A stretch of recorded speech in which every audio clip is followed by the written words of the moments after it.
বর্তমান কয়েকদিনে টেম্পারেচার যেভাবে বেড়েছে তাতে সবাইকেই একটা চ্যালেঞ্জ ফেস করতে হচ্ছে।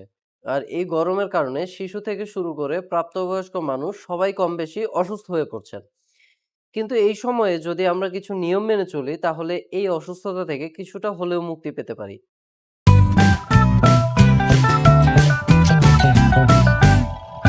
আসসালামু আলাইকুম, আমি ডক্টর গাজী সাজ্জাদ হোসেন। আজকের ভিডিওতে আমি জানাবো গরমে কিভাবে নিজেকে সুস্থ রাখা যায়, কোন অভ্যাসগুলো আপনাকে রক্ষা করবে হিট স্ট্রোক বা পানি শূন্যতার মতো বিপদের হাত থেকে, আর কোন সাধারণ ভুলগুলো আমরা না জেনে প্রতিদিনই করে যাচ্ছি।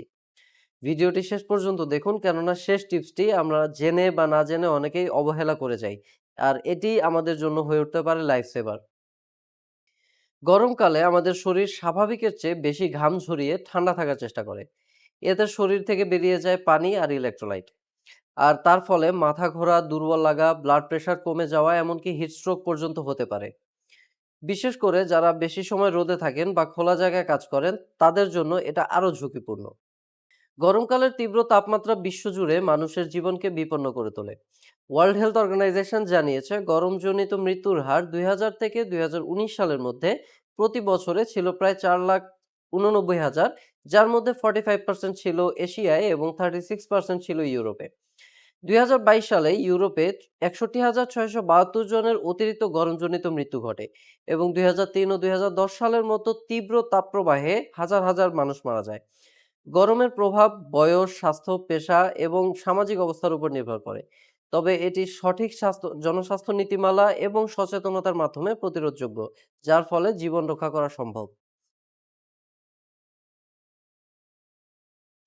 পর্যাপ্ত পানি পান করুন। গরমে শরীরকে হাইড্রেটেড রাখতে প্রতিদিন অন্তত 2.5 থেকে 3 লিটার পানি পান করা অত্যন্ত জরুরি। তৃষ্ণা পেলেই পানি খাওয়া যথেষ্ট নয়, বরং কিছু সময় পর পর পানি পান করার অভ্যাস গড়ে তুলুন, যেন শরীরে পানির অভাব না ঘটে। পানি শূন্যতা রোধে ওর স্যালাইন পান করুন। বিশেষ করে গরমে দীর্ঘ সময় রোদে থাকার পর আমাদের শরীর থেকে অনেক পানি এবং ইলেকট্রোলাইট বেরিয়ে যায়। এই ঘাটতি পূরণের জন্য সপ্তাহে 2 থেকে 3 দিন একটি করে ওর স্যালাইন খাওয়া শরীরকে সুস্থ রাখে এবং এটি পানি শূন্যতা রোধে সহায়ক। পাতলা ও হালকা রঙের পোশাক পরুন। গরমের তীব্রতা থেকে বাঁচতে সাদা বা হালকা রঙের ঢিলেঢালা সুতির কাপড় পরা সবচেয়ে উপকারী। এই ধরনের কাপড় শরীরকে শীতল রাখে, কারণ তারা তাপ শোষণ করতে পারে না এবং বাতাস চলাচলে সহায়তা করে। দুপুর 12টা থেকে 3টা পর্যন্ত রোদ এড়িয়ে চলুন। এই সময়ে সূর্যের তাপমাত্রা সবচেয়ে বেশি থাকে, যা শরীরের জন্য বিপজ্জনক হতে পারে। তাই এই সময়ের মধ্যে ঘরের ভেতরে থাকুন, আর বাইরে যেতে হলে ছাতা অথবা সানগ্লাস ব্যবহার করুন। পানিযুক্ত ফল বেশি খান। গরমের সময়ে তরমুজ, বাঙ্গি, শসা এবং ডাবের মতো পানিযুক্ত ফল খাওয়া খুবই উপকারী। এসব ফল শরীরকে ঠান্ডা রাখে, পানির ঘাটতি পূরণ করে এবং পাশাপাশি হজমে সাহায্য করে, যা গরমের দিনে খুবই জরুরি। ঠান্ডা শরবত বা লেবু পানি খাওয়ার অভ্যাস গড়ে তুলুন। গরমের তীব্রতা অনুভব করলে এক গ্লাস ঠান্ডা লেবুর শরবত বা ডাবের পানি খাওয়া তাৎক্ষণিকভাবে শীতল অনুভূতি দেয় এবং শরীরকে দ্রুত রিফ্রেশ করে তোলে। এটি শরীরের শক্তি ফিরিয়ে আনে এবং ক্লান্তি দূর করে। সঠিক খাবার নির্বাচন করুন।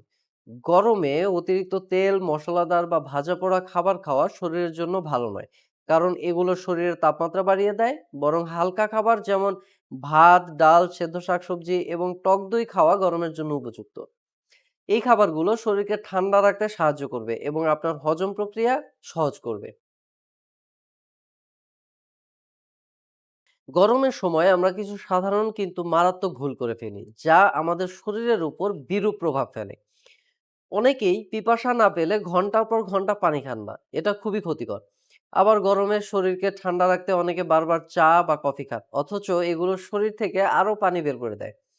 রোদ থেকে এসেই ঠান্ডা ফ্রিজের পানি পান করা হজমের সমস্যা এবং সর্দি কাশির ঝুঁকি বাড়াতে পারে। সবচেয়ে বড় ভুলটি হলো শিশু ও বয়স্কদের আমরা প্রায় পর্যাপ্ত পানি সরবরাহ করি না। যেহেতু তারা গরমের তীব্রতার জন্য সবচেয়ে বেশি ঝুঁকিতে থাকে, তাই তাদের শরীর পানির ঘাটতির জন্য দ্রুত দুর্বল হয়ে পড়তে পারে।